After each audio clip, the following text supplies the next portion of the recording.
Hi, I'm Jack Mail, 47 years old. I want to share my life incident here to get some advice. This goes back to 12 years ago when I was married to Lisa, my first wife. I was married for 7 years with 2 children, Anna and Jake. They were 5 and 3 then. We were leading a regular life until one fateful day. One morning when I was driving to my office, a speeding vehicle from the opposite direction rammed into my car. The next thing I remember is waking up on a hospital bed, covered in bandages and plasters. The nurse informed me that I had woken up after 2 days in a coma. I held my doctor's hand and thanked him for saving my life. I was grateful for the new life, but little did I know about the disaster that was about to unfold. After a week of treatment, my doctor informed me that my lower body was paralyzed and I might never be able to walk again. I was shattered. Lisa broke down at this news. It was evidently difficult for her because she had to manage the house and the children in all aspects. I fell into depression, unable to comprehend my life in a wheelchair. I spent my days staring at the empty walls of my hospital room, cursing how my life had turned upside down. I dreaded how I would never be able to play soccer with my children, never be able to dance with my wife, and never be able to be free again. To add to my miserable life, Lisa stopped visiting me. In the initial days of my stay, she brought the children 3 times a week. The moments I spent with my family were the only ones I lived for, but as the days passed, her visits became scarce. I pleaded with her to bring the children to visit me, but she would say that the children didn't want to meet me so often. I felt hopeless. Then one day she handed me the divorce papers saying, "I definitely can't spend my life with a handicapped man. I'm still young and desirable. I deserve a normal man." I would be lying to say that I didn't sense that coming. I sniffed the upcoming separation when she started giving me the cold shoulder, but I didn't expect it to be so soon. A month after my accident, some of my friends informed me that they had seen Lisa hanging around, hand in hand with a middle-aged man, probably someone in his 50s, in cafes and malls during the evenings and on weekends. As time went on, I tried to adapt to my new life. I focused on rehabilitation, learning new skills, and finding ways to be as independent as possible. I found solace in writing and sharing my experiences online. My children, although initially distant, slowly came back into my life. They visited me more often, and we rebuilt our bond. It wasn't easy, but I managed to find a new purpose. I started a small online business, and it gradually became successful. Years passed, and I was content with my new life. Then, out of the blue, Lisa reached out to me. She was going through a tough time, and her relationship with the man she left me for had ended. She was struggling financially and emotionally. She begged me for forgiveness and asked if we could start over. She said she realized the mistakes she had made and how she had taken our life for granted. I was torn. Part of me wanted to help her, to show her that I had moved on and that I was a better person now. But another part of me couldn't forget the pain she had caused. I didn't know if I could trust her again. So I turned to you, my online family, for advice. What should I do? Should I give her another chance, or should I continue on my path and leave the past behind? Some claimed that she had been having an affair even before my accident, while others said her desperation drove her into the arms of a fat, grumpy old man afterward. It was barely 2 months after my accident when I was still in the hospital, and she handed me the divorce papers. I might sound calm writing this now, but back then, I was anything but calm. I was flustered, devastated, and heartbroken. I was wheelchair-bound, destitute, and divorced with no income or savings after paying for the EMIs, household expenses, and children's education. Savings were completely out of the picture. Luckily, I had insurance that covered my hospital bills to an extent, but I had to liquidate my savings for the remaining expenses. In the end, I was left with nothing. I wanted to yell, smack my head against the wall, and curse my fate. I don't know how I managed to hold myself together, but something inside kept me sane. Probably the fire of wanting revenge. After being discharged, I shifted to my parents' house. I was 35, divorced with no income, and dependent on my old mother, both physically and financially. My mother was a florist who ran a small shop in the suburbs. The little income from the shop and her pension kept her expenses afloat. With those limited resources, she offered to support me. It was the most troubling feeling for a 35-year-old man to depend on his 60-year-old mother. Soon after my discharge, I went to meet my children. When I reached my house, it was locked. The neighbors told me Lisa had moved to her lover's house with the children. According to my neighbors, Lisa's lover was a fat old man who had been divorced but was filthy rich and had no children. Some even labeled Lisa a gold digger and a cheapster for sleeping with a grumpy old man for his fortune. I managed to get the address of her boyfriend and reached his house. When I arrived, Lisa didn't let me meet my children, saying they had already adjusted to her boyfriend and apparently called him daddy. She said my sudden appearance would only confuse them further. She even threatened me with a restraining order when I insisted on meeting my children. I didn't have a penny to spend on a lawyer. I was surviving on my mother's meager income, so I backed off. It was less than 6 months after my accident and only a few months after my divorce, and she was already living with another man. I felt disgusted.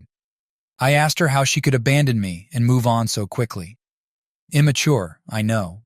I was a helpless, wheelchair-bound father. What else could I do? I pleaded with her for at least one chance to prove my worth. She belittled me, saying I was a burden in her life. I asked her if she had cheated on me before the divorce because our divorce was settled a month ago and she was already living with her lover. She shot back, saying it was none of my business and that I should never show my ugly face to her again. I stood there, staring at her, contemplating my 7 years of married life with this woman who had replaced me with another man in just a few months. I left the place with teary eyes and went back home, feeling utterly defeated by the humiliation. I cried like a 5-year-old in front of my mother, who consoled me. She motivated me to take charge of my life. My mother's encouragement was the only thing that kept me going in those dark times. She told me to focus on rebuilding my life and to not let the betrayal define my future. I started small by helping her in the flower shop, learning the trade, and slowly regaining my confidence. Every day was a struggle, but with my mother's unwavering support, I began to see a glimmer of hope. One day, while arranging flowers, I met a woman named Emily, a regular customer at the shop. She was kind, compassionate, and always had a smile on her face. We started talking, and soon, I found myself looking forward to her visits. Emily's positivity was infectious, and she encouraged me to take up a hobby or skill that I was passionate about. Inspired by her words, I decided to learn graphic design. With the little savings I had left, I enrolled in an online course. It was challenging, but it gave me a sense of purpose. Emily and my mother cheered me on, and their belief in me made all the difference. Over time, I became proficient in graphic design and started taking freelance projects. It wasn't much, but it was a start. Months turned into years, and slowly but surely, I rebuilt my life. I saved enough money to move out of my mother's house and rent a small apartment. My freelance business grew, and I began to feel a sense of independence and self-worth that I hadn't felt in a long time. Through it all, Emily remained a constant presence in my life. We grew closer, and she became not just a friend, but a pillar of strength. One evening, as we sat in my apartment discussing our dreams and aspirations, I realized how much she meant to me. I mustered the courage to tell her how I felt, and to my relief, she felt the same way. Emily and I started dating, and she became an integral part of my journey to recovery. She supported me through the ups and downs, and together we built a life filled with love and happiness. Looking back, I realized that my accident, divorce, and the hardships that followed were the catalyst for a new beginning. While the pain of betrayal and loss would always be a part of my story, it no longer defined me. I had found strength in my darkest moments, rebuilt my life from the ground up, and discovered a love that was genuine and pure. My past had shaped me, but it was my resilience and the support of my loved ones that had brought me to a place of peace and fulfillment. I was clueless about my life. I was directionless. To start with, I joined my mother in her shop. I helped her make bouquets, serve the customers, and clean the shop. Sooner, I realized that the business had huge potential to grow, but my mother was too fragile to do it herself. I pulled out my old contacts to secure contracts with event management companies to supply flowers for events. Gradually, I built a team and took contracts for venue decorations and eventually launched my own event management company. It took me 12 long years to rebuild my life. My mother had my back all the while. She supported and motivated me to bounce back. A year after my accident, I learned that Lisa was leaving the city with my children and her lover. I rushed to the house to meet my children, but they had already left by the time I arrived. Before that, I had tried to reach out to my children multiple times, but Lisa insulted me and chased me away every time. Lisa had full custody of the children and could decide everything for them.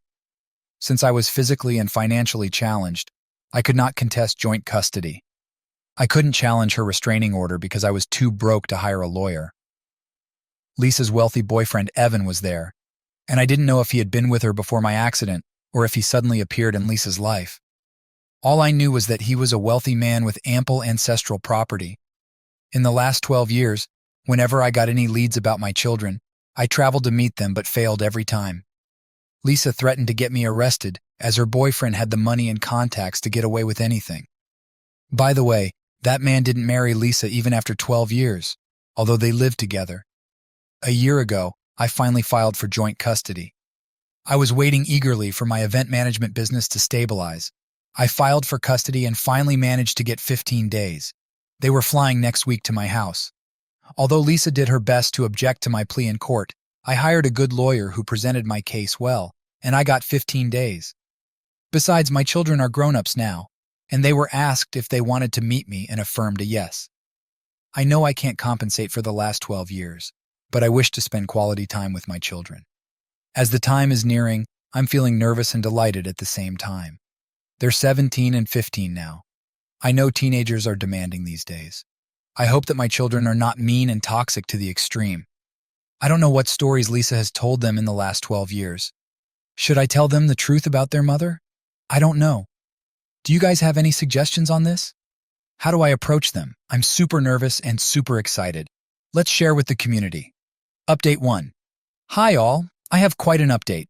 I missed 2 critical pieces of information in my original post. First, about my current wife, Amy. Yes, I remarried a beautiful woman 5 years ago. Amy is an interior designer. I met her at an event where she was designing the wedding venue, and we were providing the flowers. I was yet to start my own company at the time. It wasn't love at first sight, but we vibed well. We kept meeting at such events over the next few months and became friends. She was a single mother of a 3-year-old daughter. The idea of starting the event management company was hers because she had worked for one of the companies for many years and had the contacts and knowledge of the business. I partnered with her to launch the business. We dated for a year before getting married. Now we live as a happy family of 4. Amy, her daughter Mia, my mother, and I. Her daughter was delighted to get a granny, and so was my mother. The second piece of information was regarding accident compensation. I was hit by a speeding truck, so ideally, I should have been compensated by the logistics company owning the truck. But at that time, the company got away with paying nothing by manipulating the facts about the accident and pinning the blame on me. I could not hire a good lawyer back then, so I didn't get a penny. You know how big companies work. They pay a fortune to their attorneys to save their backs. It took me 12 long years to rebuild my life. My mother had my back all the while. She supported and motivated me to bounce back. Today, I stand here as the owner of a flourishing event management company, providing employment to many and spreading joy through the events we manage. It's been a journey of resilience, hope, and relentless hard work. During those 12 years, every small success felt monumental. I remember the first big contract I secured. It was for a corporate event. The excitement and pressure were immense. My team and I worked day and night to ensure everything was perfect. When the event concluded successfully, it felt like we had conquered a mountain. That moment was a turning point, a confirmation that we were on the right path. However, amidst the professional achievements, there was a personal void. The pain of being separated from my children was always there, like a shadow that never left. I often wondered how they were, what they were doing, and if they ever thought of me. Each failed attempt to meet them was a stab to the heart, but it also fueled my determination to keep trying. A year ago, when I finally gathered the courage and resources to file for joint custody, it felt like stepping into a new battle. The court hearings were nerve-wracking. Lisa's attempts to paint me in a negative light were disheartening, but I was prepared. I had rebuilt my life from scratch, and I wasn't going to give up on my children. The day the judge granted me 15 days of custody was one of the happiest days of my life. It was a small victory, but it meant the world to me. Now, as I prepare to welcome my children into my home, the emotions are overwhelming. I've spent countless hours wondering how to reconnect with them.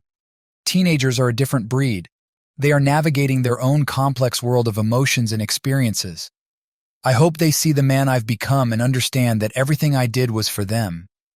In these moments of anticipation, I find solace in Amy's support. She has been my rock, understanding my fears and encouraging me to stay positive.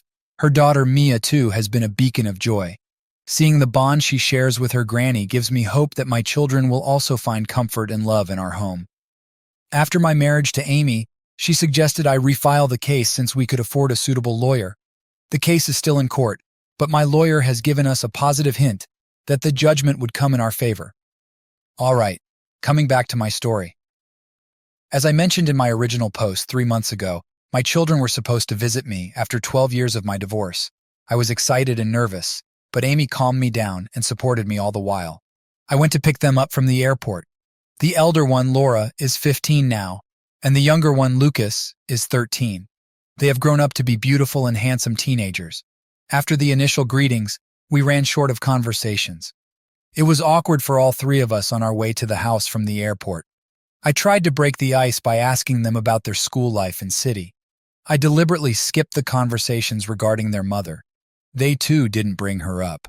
The children were unusually silent, or maybe just looking for an opportunity to plug into their earphones like any other teenager. Upon reaching home, we were welcomed by Amy. The children looked shocked, as if they didn't anticipate this coming. I don't know why Amy was a surprise to them. When their mother could live with another man within months of our divorce, why couldn't I remarry? Amy had set up the guest room for the children. We had lunch together, and Amy laid out the vacation itinerary we had planned for the family. They gave a neutral reaction to everything. Neither were they excited, nor did they dismiss the plan. Amy and I were confused by their mixed response. They locked themselves up in the room, and soon after, I got a call from their mother, Lisa, accusing me of tricking our children. She said I'd brought the children to my house so Amy and I could manipulate them. I felt disoriented by her behavior. She accused me of hiding the truth about my marriage. I wondered at her accusations. I hung up on her, but she persistently called me. I decided to address the elephant in the room. I called my children and asked them what was the matter. After initial hesitation, they spoke up. They were mad at me because they were told that I had abandoned them. Lisa had brainwashed the children against me and had filled their heads with lies and deceit. I revealed to them the exact truth, that it was not I who abandoned them, but rather their mother who jumped to another man as soon as she got the opportunity. They were kids back then, yet they remembered those incidents very well. I told them how Lisa disappeared with them to the old man's house, and how she had threatened and chased me away whenever I tried to contact them. I showed them the restraining letter and all my rejected pleadings to meet them. They were in tears and regretted believing in their mother's lies all these years. My younger son Lucas admitted that once he tried to reach out to me on social media, but Lisa caught him.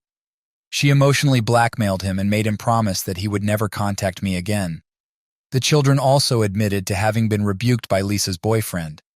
Lisa and the children were mistreated at family gatherings because they were unmarried. Lisa continued to stay as a mistress in his house. This revelation hit them hard, and they realized the extent of their mother's manipulation. It was a heart-wrenching moment, but it also opened the door for healing and rebuilding our relationship. As the days went by, I could see Laura and Lucas slowly warming up to me and Amy. We took them to amusement parks, museums, and local attractions, trying to make up for the lost time. Gradually, they began to open up, sharing stories from their lives and even laughing at my silly jokes. Amy was incredible through all this, treating them with love and kindness, never once overstepping or trying to replace their mother, but simply being there for them. One evening, Laura came to me and asked if we could look through old photo albums together. I was overjoyed. We spent hours reminiscing, and for the first time, I saw genuine smiles on their faces. Lucas even suggested we start a new album with pictures from their visit. It felt like a significant breakthrough. The visit was a mix of emotions, but by the end of it, we had made substantial progress. Laura and Lucas left with a promise to visit again soon, and we vowed to keep in touch regularly. The experience, though painful, had brought us closer and began to mend the wounds inflicted by years of separation and misunderstanding. Although the man paid for their education, he was never a fatherly figure to them. My heart ached as I got to know about my children's adversity. They had been through so much pain and hardship, all while I was kept in the dark. After all the truths came out, we hugged each other and cried our hearts out, releasing years of pent-up emotions. We decided to make up for the lost time by going on a week-long vacation in Florida. It was a much-needed escape, filled with laughter, joy, and a sense of unity that we hadn't felt in years.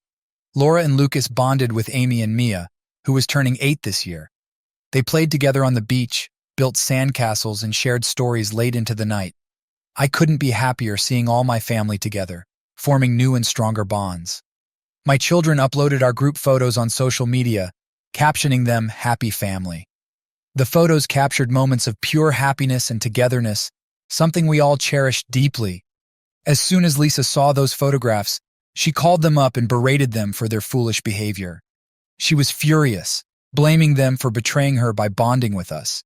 She couldn't stand the sight of us being happy without her. She texted me, threatening that she would not let me meet my children further if I did anything to turn them against her. I laughed at her hollow threats, knowing that our bond was stronger than her manipulative words, and continued with our vacation. After returning from the vacation, my children met with my relatives. It was a heartwarming experience. My relatives happily hosted them, and I was delighted to see the old bonds rekindled. There were stories shared, old memories revisited, and a lot of laughter. When they were about to leave, they promised to keep in touch despite Lisa's threats. They said that they felt suffocated living in that house and would move back with me once they completed high school. I hugged them tightly and bid them goodbye, my heart filled with hope and love. After going back, they confronted Lisa about her evilness, but she turned the tables, accusing me of manipulating them against her. She played the victim, refusing to take responsibility for her actions. It's been a few months since they returned, but we talk regularly. Our conversations are filled with plans for the future, dreams of a life together, and support for each other. I hope to have them back with me soon. Update 2. Hey all, I know it's been a long time since I've updated. There's been a lot of drama in the last 6 months. After my first meeting with my children 3 months ago, the impending court case with the logistics company got settled. Guess what? I got a hefty compensation, not only for the accident but for the injustices in the first trial. I'm not sure if I mentioned this, but in the initial trial, the logistics company that rammed into my car manipulated the case and pinned the blame on me for the accident. Hence, I was not compensated at all. I appealed it again at my wife's suggestion and won this time. The victory was not just about the money, it was about clearing my name and getting justice. I gave the news to my children, and they were equally elated. We celebrated together, planning for a future where we wouldn't have to worry about financial constraints. They wanted to meet me, and I promised to have them back with me permanently. A month later, Lisa showed up at my office. She held my hand and asked me for forgiveness. I was taken aback by her sudden appearance. She admitted that after my accident she became desperate. She found that old man who wanted a sugar baby. I didn't know about all these terms until I Googled it on that day. The man had a horrible experience with a younger woman who ran away with his money after a few months. Lisa confessed that she saw an opportunity for financial security and took it, not thinking about the long-term consequences. She said she regretted her decisions every day and was miserable in her current situation. She begged for my forgiveness and asked if we could start over for the sake of our children. I was stunned and didn't know how to respond. I told her that while I could forgive her for what she did to me, I could never forget how she treated our children and me. I made it clear that I had moved on with my life and was happy with Amy and our family.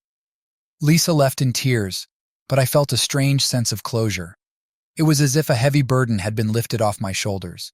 My children are set to move in with me after the school year ends, and we are all looking forward to it. We've been making plans, discussing how we'll set up their rooms, and all the fun activities we'll do together. It's been a long and painful journey, but I finally see a bright future ahead. Thanks for all your support and kind words.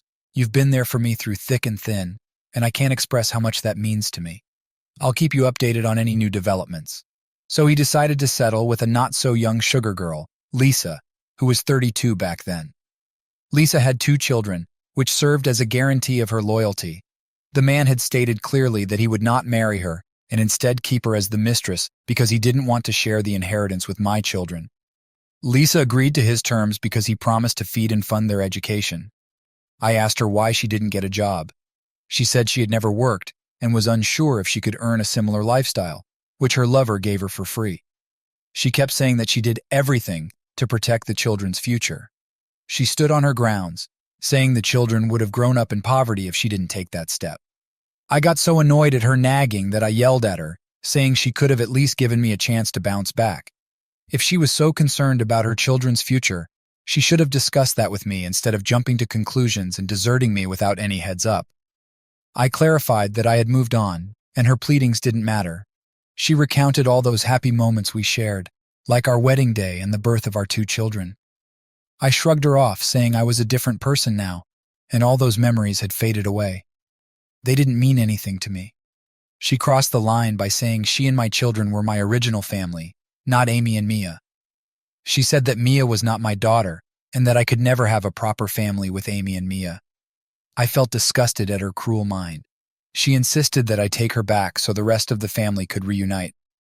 I made it clear to her that I love Amy and Mia, and they are my real family, not her. She refused to leave my office, creating a scene. She left only when I threatened her with the police. I went back home and narrated this to my mother and Amy.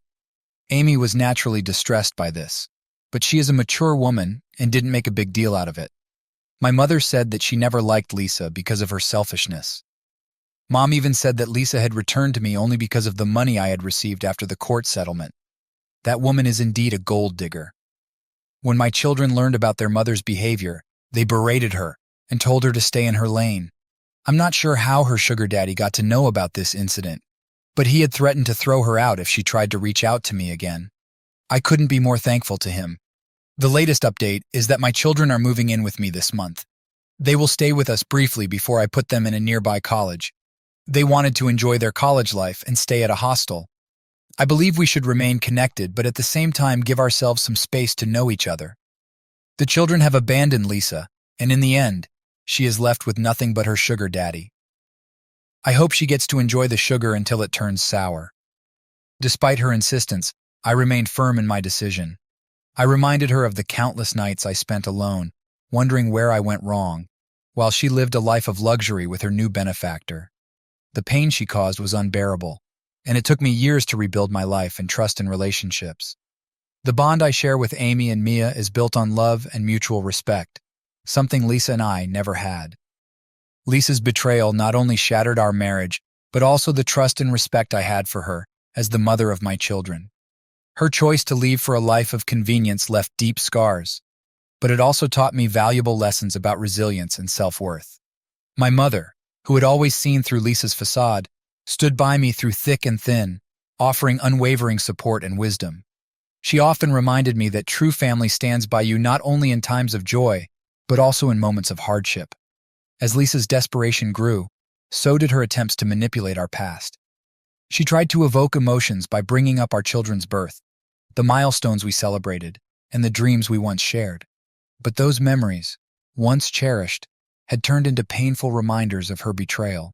The love and connection I now share with Amy and Mia are genuine and profound, far removed from the hollow relationship I once had with Lisa. My children's decision to distance themselves from Lisa was not taken lightly. Over the years, they had witnessed her consistent selfishness and the profound impact of her choices on our family dynamics.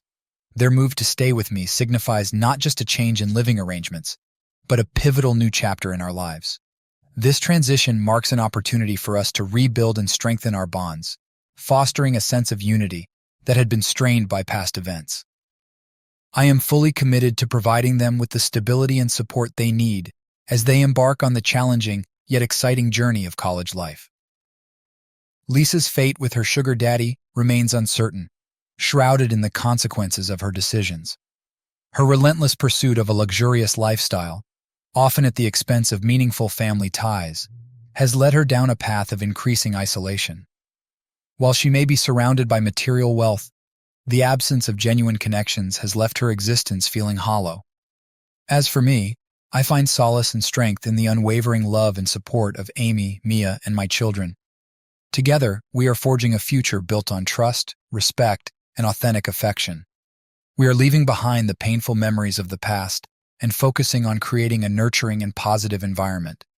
This journey of healing and growth is not without its challenges, but it is one we are determined to undertake together, with hope and resilience guiding our way.